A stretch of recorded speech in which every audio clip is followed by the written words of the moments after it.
Okay guys, so here is the review for the quarter one test. The first thing I want you guys to do if you haven't done is to go ahead and draw this table, because remember, this is just going to help you know all of your x values, right? X is the same thing as input, independent, x obviously domain, and cause just basically saying if something happens, then there's an effect. So with y, you've got your output dependent f of x, remember that's the same thing as y, your range and effect. I just want you guys to write this down. That way it just kind of helps you to solidify it in your brain about which one is x and which one is y. All right, so here's the first one. Given the function f of x equals 3x squared minus x plus 6, what is f of 2? Remember, that means that wherever you see an x, you're going to plug in a 2. So we have 3x squared minus x plus 6. Wherever you see an x, you're going to plug in 2. So 3 times 2 squared minus 3 minus 2 plus 6. Remember, order of operations says that we do the exponents first. So 3 minus 1 minus 2 plus 6. That's 12 minus 2 plus 6, which is 10 plus 6, which is 16. Right? So your answer for that one should be C. Now, I know I did a lot of steps here, but you also have to be thinking about my room for error is very little here. So you need to work on showing your steps as deliberate as I did. All right, that one was pretty simple. All right, the second, the volume of a cube is 64 x cubed y cubed cubic units, and the area of its base is 16x squared y squared square units. What is the length of an edge of the cube in units? So first thing you want to do is you look at your formula for area, or sorry, for volume of the cube. The volume equals area of the base times the height. Okay, and we have the volume, and we know the area of the base. So we're wanting to solve for h, right? So here comes that literal equations that we did the other day. So if you're solving for h, do that. Right, we solve for h by e, and dividing by e, and then what happens to these things are gone. So now you know that height is equal to volume divided by the area of the base. Okay, so let's look at our volume. Our volume is 64 x cubed y cubed, and our area of the base is 16 x squared y squared. All right, so remember, we do our numbers first. So we've got 64 over 16. Those both share a common factor of 8, right? Actually, no, they both share a common factor of 16. 16 goes into 16 one time, and 16 goes into 64 4 times. Okay, then you've got our exponents. So we've got x cubed divided by x squared. Remember, you're just going to subtract your exponents. So 3 minus 2 is 1, so that leaves you with 4x. And then you've got y cubed and y squared, so 3 minus 2 is 1. So your answer should be 4 times x times y, which would be letter C also. Okay. Number 3. Y is a function of x in y equals 1/2 x plus 3. Which of the following statements is true? So first of all, let's figure it out. It's saying A says the independent variable is y, and then B says the dependent variable y. So I want you to say x is your independent and y is your dependent. So right away, what do we have to cross out? The independent variable y. That one can't be it because y is not the independent variable. And then it says on B, the dependent variable x. That one's not right either because x is not the dependent variable. So now you're left with here. So let's read the question. It says the dependent variable y is 3 more than 1/2 the independent variable x. So first of all, let's look at this word is. Is our equal sign. So it's saying the dependent variable y, which is this one, is 3 more, that's 3 more than half the independent variable x. So there's your half the independent variable x. So this one would be B also. So you're just going to have to read it and pick it apart and match the one that makes the most sense. All right, number 4. Which expression is equivalent to 4 times the difference of x squared and 7? So So remember, it's saying 4 times the difference of. So you're trying to find the difference of x squared and 7. So that's x squared minus 7. That's the difference of x squared and 7. And then you want to do 4 times that. So remember, it's 4 times the entire quantity. Okay? So that one would be letter B. And I think it's a good thing to go back and kind of think about why these other ones don't work. Right? Say them out loud. Right? This one is saying x minus 7, that quantity squared times 4. So it can't be this one. A says 4 times x squared minus 7. That's completely different. And this one is saying the quantity of 4 times a number minus 7, or the difference of 7 and 4 times a number squared. So that one. All right, simplify the algebraic expression 5x squared plus 5x plus 6 minus 3 times x squared plus 2x plus 1. All right, remember we talked about the first thing that you're going to do is distributive properties, right? You're going to do 5 times x squared, which is 5x squared, and 5 times 5x, which is 25x, and then you do 5 times 6, which is 30. Okay, then you're going to do the same thing on the other side. Remember that negative sign goes with that 3. So it's negative 3 times x squared is negative 3x squared. And just negative 3 times 3x is negative 6x. And then negative 3 times all these ones is negative 3. Okay, so now you're going to go through and you are going to put like things together. So you've got 5x squared and negative 3x squared. You put those together, you get 2x squared. Right, then you've got positive 25x minus 6x. So that would be plus next to x. And you've got 30 minus 3. So 30 minus 3 is 27. So you find the one that matches. The one that matches 30.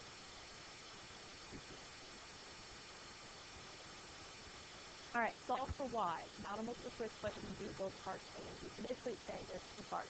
So remember, we're going to solve for y. So that means I need to isolate this right here. So we're going to subtract 4x from both sides. And 4x minus 4x is 0. That's how they cancel out. I'm laying down the 3y. And you can actually subtract this. So we can do minus 4x. Okay? Now we want to get that y by itself. Remember, we're trying to get rid of a number that's being multiplied by another number. You can do the opposite of the inverse, which is dividing. Okay, those 3 cancel. And give you 1, you're left with y equals 2 minus 4x all divided by 3. All right, this next one. All right, first thing we're going to do, we're solving for y also, so we're going to better rewrite it. Again, like Alright, so we want to get rid of everything that's not a y. So we're going to subtract 5c, subtract 5c. Remember, you have to do the same thing to both sides. So that cancels to give you 0. You have to say y equals 3 minus 5c. You're multiplying the number by y, so not dividing, not dividing, not dividing, not 5 that is. So it cancels to give you 1. And you get y equals 2x minus 5c all divided by a. Alright, what's your algebraic expression equivalent to the phrase 5 less than the sum of x and y? And remember, you always have to read it and think. It says the sum of x and y. So the sum of x and y is x plus y. And it's 5 less than that. So whatever x and y is, you have to take away 5. So it looks like that. Okay, this one is not correct, because this is saying the sum of x and y less than 5. So this one doesn't work. Okay, so it has to be letter A. Alright, which expression is equivalent to that expression? Now remember, first thing we're going to do is we're always going to distribute. So we're going to do negative 7 times x, which is negative 7x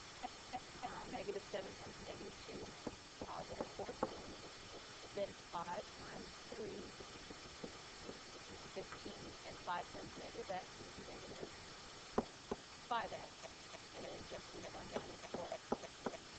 All right, so now we're going to go through, and I think the easiest thing to do is to combine those first. So we've got 14 plus 15, that gives us positive 19. Oh, no, sorry, positive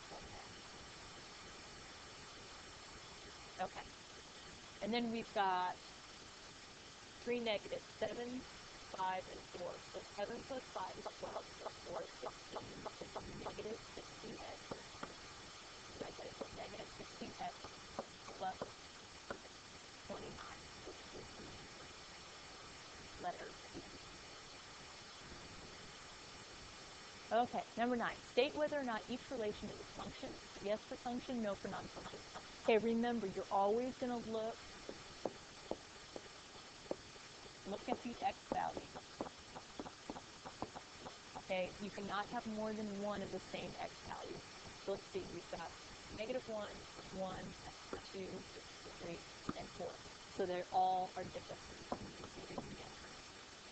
Alright, we've got negative 1, 0, 1, 2, and 3. Nothing has been repeated for that value yet. Alright, so we've got negative 1, 1, 1, 2, 4. Okay, look, we've got a 1 here, and we have a 1 there. Remember, if you have two values that are the same x value, it is not a function. No. Alright, and we've got negative 2, negative 1, 1, 2, and 3. They are all different. Yeah. Okay, remember, always, always, always look at the x values. You can have repeated y values, like here, we have repeated y values, and it still works. You cannot have repeated x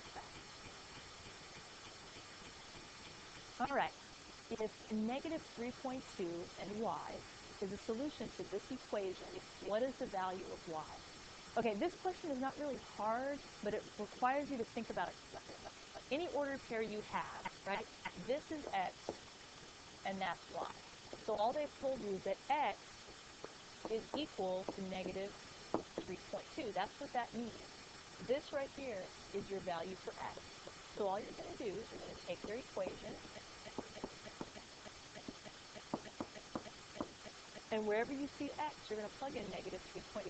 You've got 4 times negative 3.2 equals 5y. Okay, so now what you're going to do is you're going to multiply, and then you're going to turn around and solve for y. So 4 times negative 3.2 is negative 12.8 equals 5y minus 17. Okay? Now from here we can do a couple things, right? Remember when we talked about... Nope, sorry, I'm recording during... the bells are still on, so disregard that. Okay, so once you get here, we can go ahead and get rid of the decimal, right? So when you multiply this side by 10 and multiply this side by 10, we get negative 128, right? So that is the decimal over 1 equals 50y minus 107. Okay, so now in order to solve for y, we're going to add 170 to this side, and we're going to add 170 to that side. Right, so we're left with 50y equals 170 minus 28 is 48. Is that right? No. 58. Sorry, guys. Got it.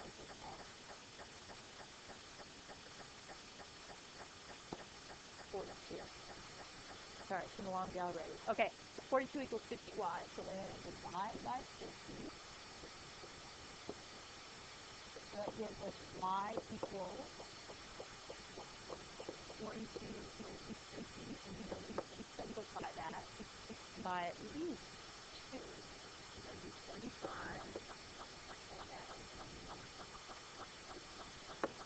21. So we would have y equals 21 over 25.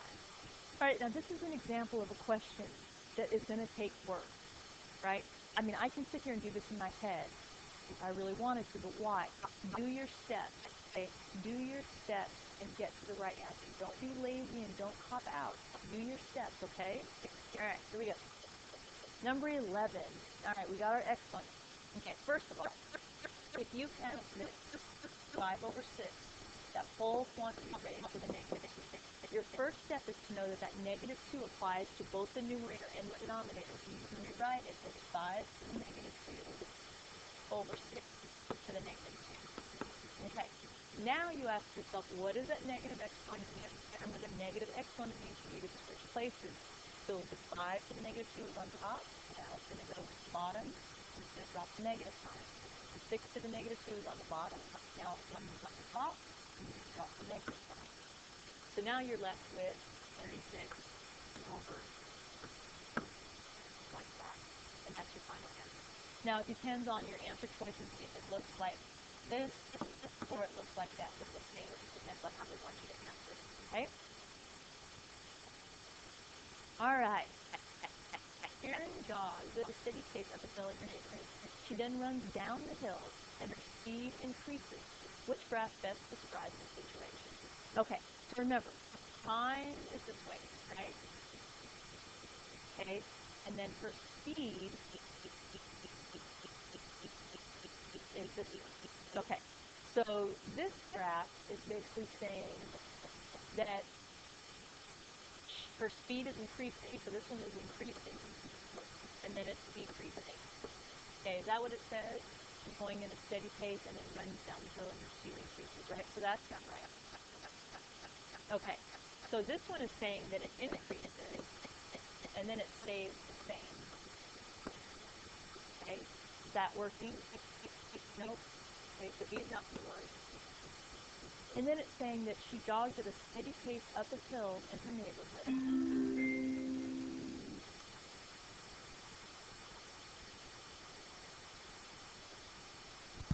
He says that her speed remains constant, and then this one decreases. Right, so that works. So the last one says constant, and then increase. So this one. So it's just a matter of, take the time to read the graph and to label it. Don't just look at it and think you know, okay?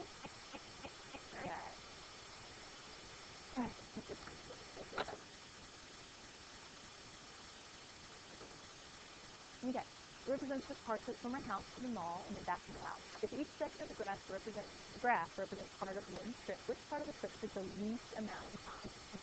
Okay, so you've got this first. So what I would do is this. T is how long? It took 4 minutes. Q took 2 minutes. Right, because it's here. Okay, R took 2, 4, 6 minutes. So R took 6 minutes. And S took 8 minutes. And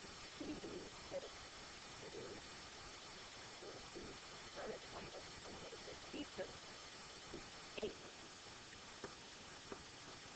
And it says, which part of the trip is the least amount of time? So the least amount of time is Q.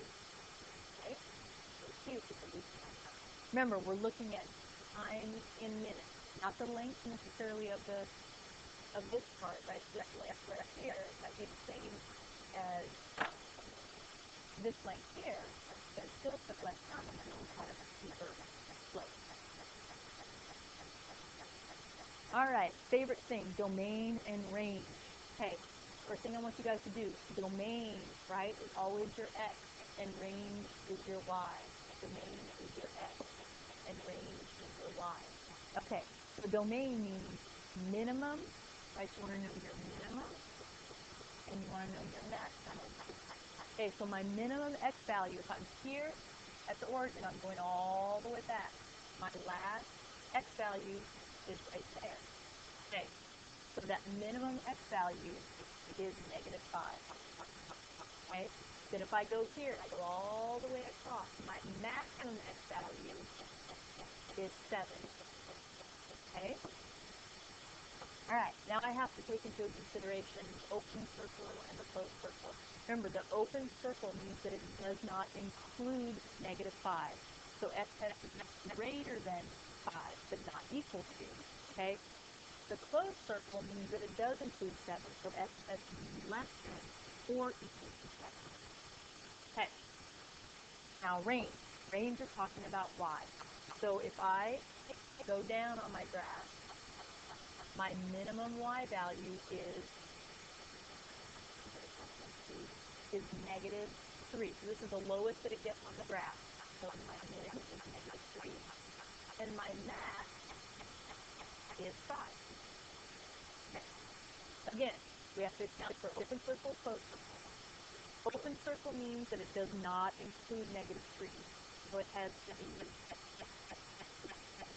greater than negative 3. It does not be equal to it because it does not include it. And the closed circle says that it does include it. So less than or equal to 5. Okay.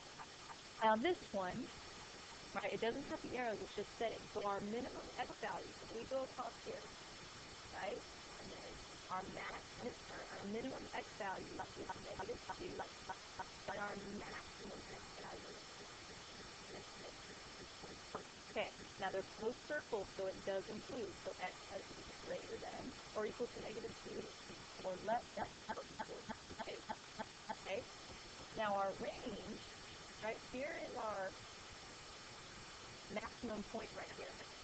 Okay, so that means y can go all the way up to 1 here.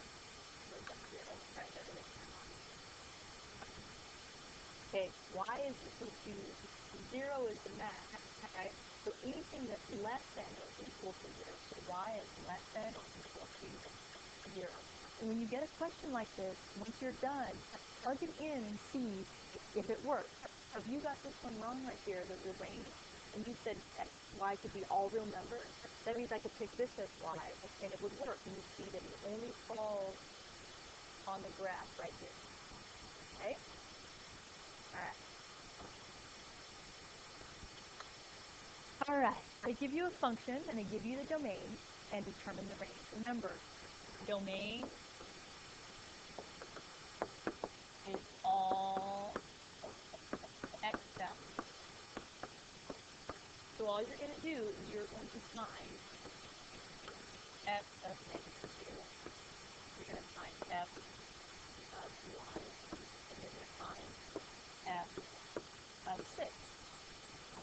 Alright, because I'm plugging in a value for x. So this becomes negative 3 times negative 2 squared plus 4. So that's negative 3 times 4 plus 4 times negative 12 plus 4, which is negative 8. Okay, now f of 1 is negative 3 times 1 squared plus 4, which is fairly simple. 3 plus 4, 7. Alright, and then f of 6, negative 3 6 squared plus 4. So that is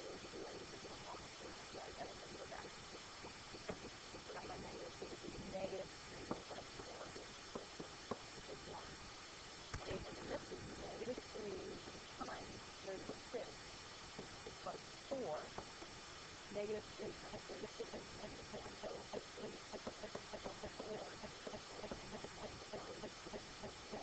Okay, the domain is negative 2, 1, 6. The range is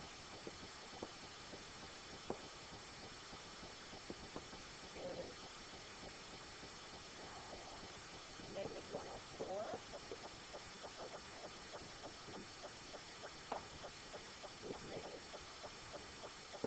negative 8, 1, negative 105.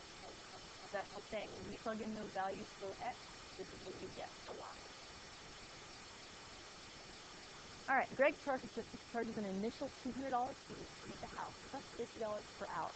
Write the equation representing the amount charged C based on the number of hours.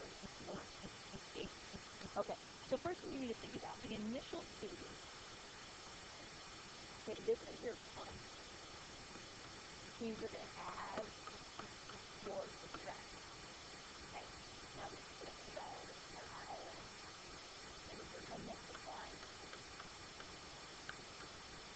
Okay, so we're talking about number of hours per duration. And total charge is C. So you're going to take your dollar. So $50 per hour is 50 times 8. So for every hour you work, you charge $50, right? But you charge your initial fee of $600. Right? So that means you work for half an hour, you still charge $53. So that together is going to be your cost. Okay, and just to kind of go further with that, this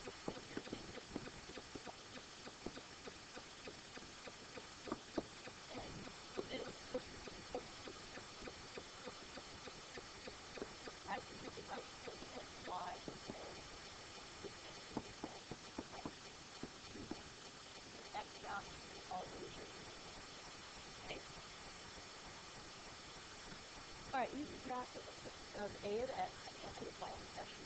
What is your value of A equals to 4? Alright, remember, this, so that is x equals 4. So we're going to go to our graph and we're going to find this is negative 4.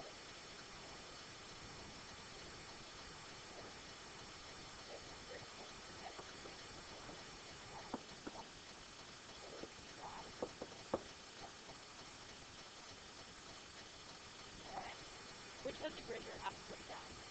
A is negative 1 or A of 1? What would this be?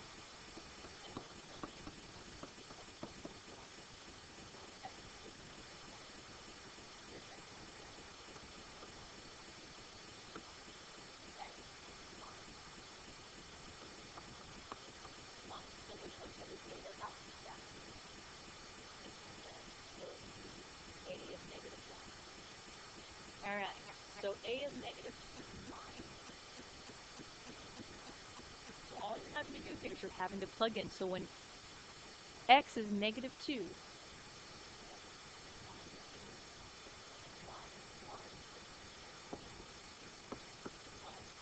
so we know that that would be 1 minus x is 0.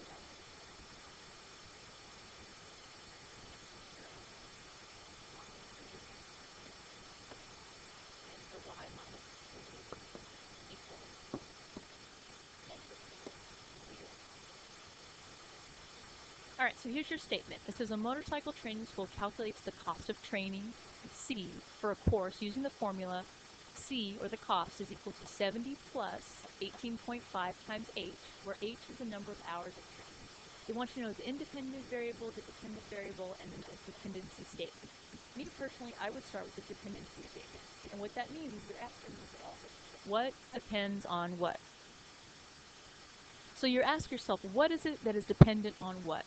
So you just ask yourself, first of all, the first two things they're talking about is they're talking about training, and they're talking about the number of hours. So you say, is the cost of training dependent upon the number of hours you train, or is the number of hours you train dependent upon the cost of training? What makes sense? What makes sense to me is that your cost depends on hours of training.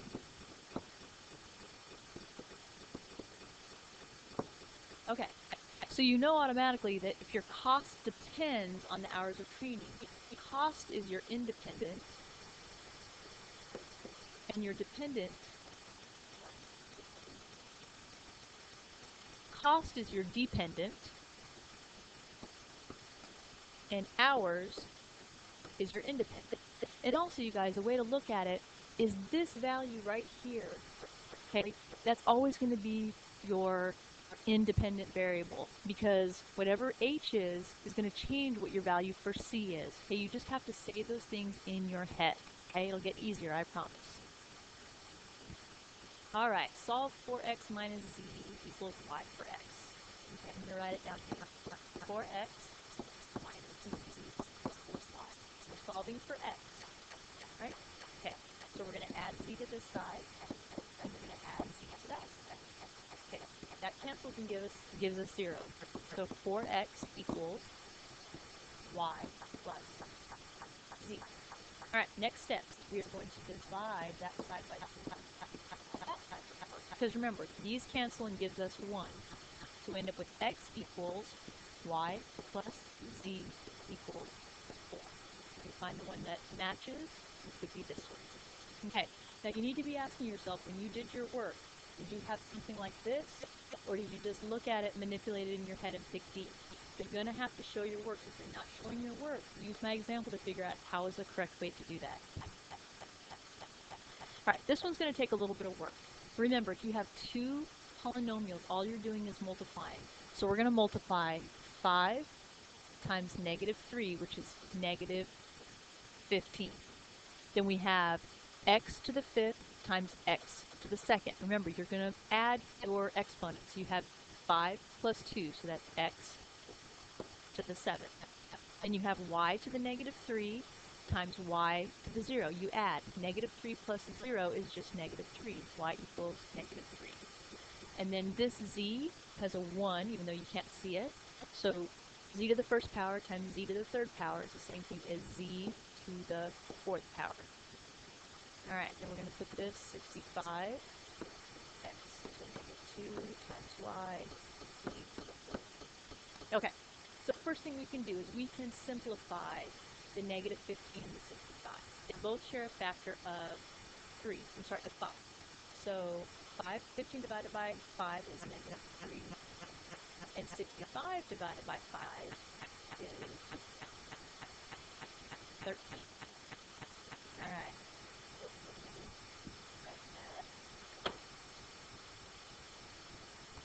So we've got x to the 7th, x to the negative 2, y to the negative 3, y, z to the 4th, and z to the 10th. Okay, so remember when we're dividing, all we're doing is subtracting, okay? So you get negative 3 and 13.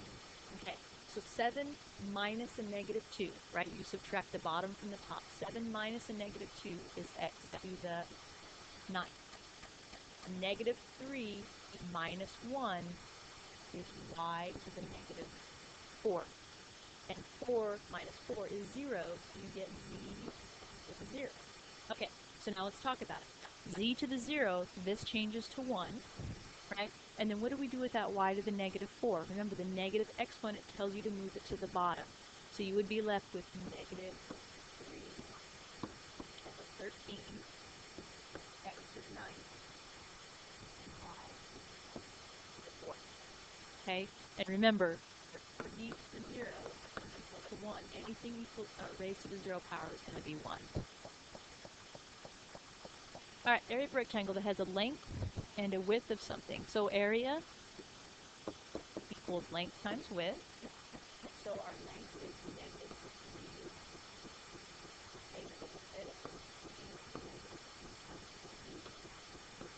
3 multiplied by all right, all we're doing is multiplying. Negative 3 times 6 is negative 18. A to the 5th times a to the 1st. Remember, we're multiplying 5 plus 1 is 6. So a to the 5th. Okay. B to the negative 2 and b to the 2nd power. Okay. Negative 2 plus 2 is 0. So that's b to the 0.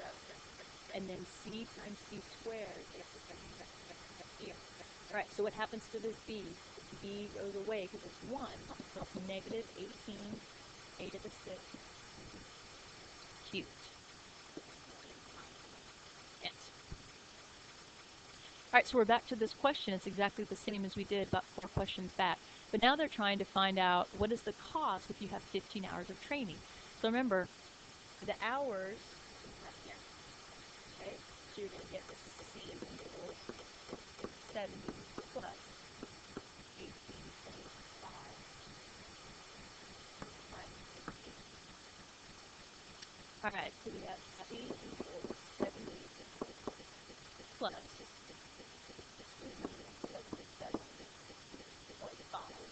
And if we add that together,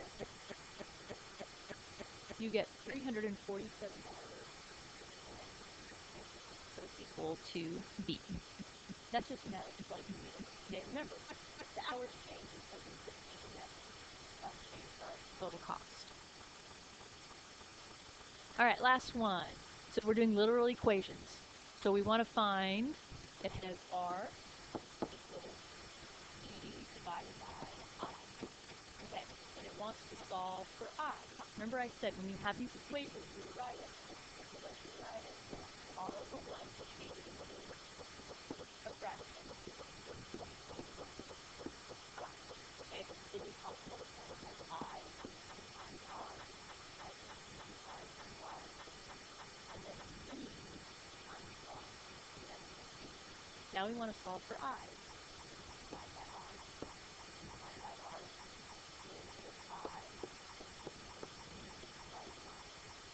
R.